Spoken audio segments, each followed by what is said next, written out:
tukiongozwa vile vile na ujumbe wa Baba Mtakatifu kwa mwaka huu.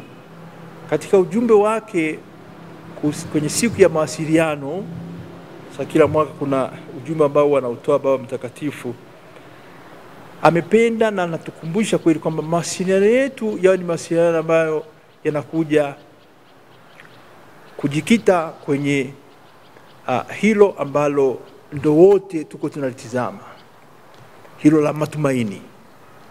Kumbe yao ni mawasiliano ya kuleta matumaini.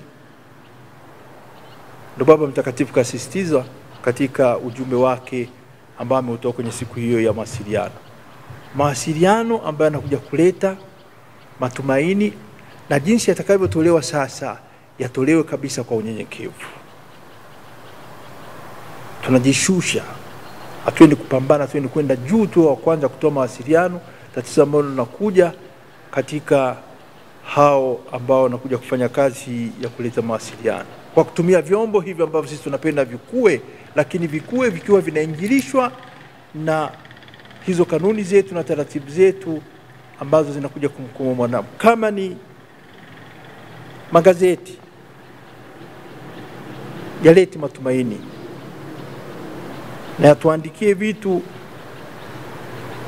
na viandikwe katika hali hii ya unyenyekevu, kiasi kwamba mimi nayesoma kweli napata matumaini kwamba ni habari ambayo inakuja kunikomboa hii. Kama ni vyombo vingine vya uchapishaji, na vyenyewe tunataka tuviinjilishe, vinachapisha nini, vinatoa nini, ni hayo hayo. Kama ni redio zetu ambazo tunazitumia kuleta mawasiliano, mimi kama ni Mkatoliki niko hapo kwenye redio hiyo, nafanya kazi hiyo ya kutangaza, au tunafanya kazi ya kuleta habari mbalimbali, basi ziwe ni habari ambazo zitaleta matumaini kwa watu. Leo tuna hivi vyombo vingine kabisa internet, unafahamu hizo ambazo nimesikia za radio gani Toronto online. Ni vingi mlo. Zamani ilikuwa sio rahisi, lakini siku hizi kila mmoja tu ana simu yake, anatengeneza namna ya chombo cha kwanza kuleta habari na taarifa mbalimbali. Zingine hata hawakulipia hata ushuru. Bila rushwa anaenda kuwakamata kila leo. Matatizo makubwa yataenda kutoa taarifa. Basi tusiingie humo na sisi Wakatoliki ambao tunajua kabisa kuna utu, alafu kuna kanuni hizo, taratibu, maadili ya Kikristo ambayo yanapasha ya indane na taratibu tunazotoa. Sio kwenda naiba alafu naanza kufanya mambo haya, sasa naanza kurusha na taarifa nyingine ambazo kinyume cha kuleta matumaini, sasa zinakuja kuleta vilio na vifo kama nilivyosema. Kumbe mwaka huu kwa kweli Baba Mtakatifu amesisitiza kitu hicho. Mimi naomba tujitizame sisi, labda kama waandishi wa habari, kama watangazaji, na kama wasimamizi wa vyombo hivyo ambavyo ni vya mawasiliano, hiyo kazi zetu hizo tunazifanyaje? Mimi nanisitisha sana, sio leo tu, hata nilipokuwa nje nilikuwa nafuatilia sana ni taarifa na habari za kwetu hapa Tanzania. Nakumbuka iliniumiza sana wakati ule kabla mheshimiwa sasa ameshaondoka Magufuli John Pombe aliposimama, ilikuwa inaelekea mwishoni hapo, nakumbuka wakati ule alipokuwa anarusha habari za uongo hizo ambazo hazileti matumaini, hazileti furaha, kuhusiana na mheshimiwa Mpango. Mnakumbuka na nyinyi waandishi wa habari, siku hiyo ikatolewa, akabidi isomwe nani ujumbe uliotoka kwake yeye ambao walikuwa wako wanamaliza, wanamuua. Na sio mara moja amefanya kitu hicho, na sio yeye tu peke yake.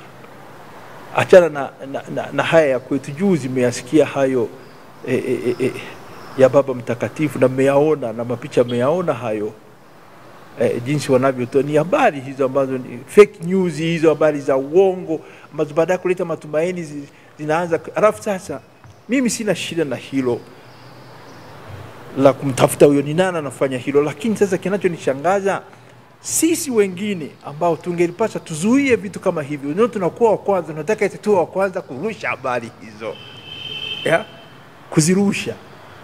Hapo mimi ndio wasielewi, mpaka na mtu wa heshima kabisa, mtu wa heshima ambao ungelifikia ndiye angelikusaidia, lakini huyo ndiye anakuwa wa kwanza kurusha hicho ambacho ni fake news.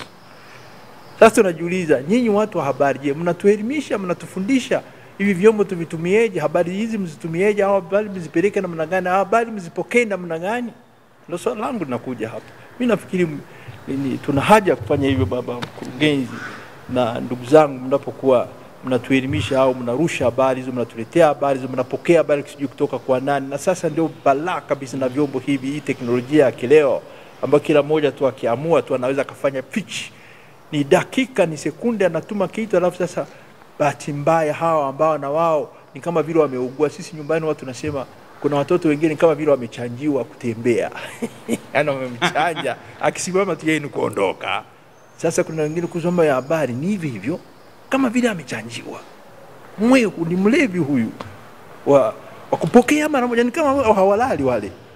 Inakuwa ni kama nani hao watu wanaotawaliwa na pombe, wanaotawaliwa na dawa za kulevya hizi. Na unatawaliwa hujijui, lakini umetawaliwa. Kasi anaamka kila akiamka nafikiri cha kwanza ni hicho.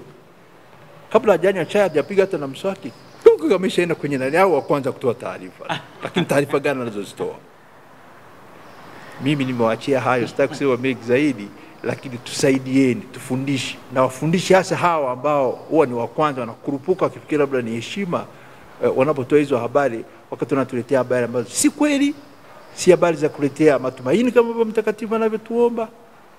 Badala yake ni habari za kuleta mfarakano, habari za kuleta jazba, habari za kuleta maumivu na maangamizi katika jumuiya zetu, katika familia zetu na katika jamii yetu.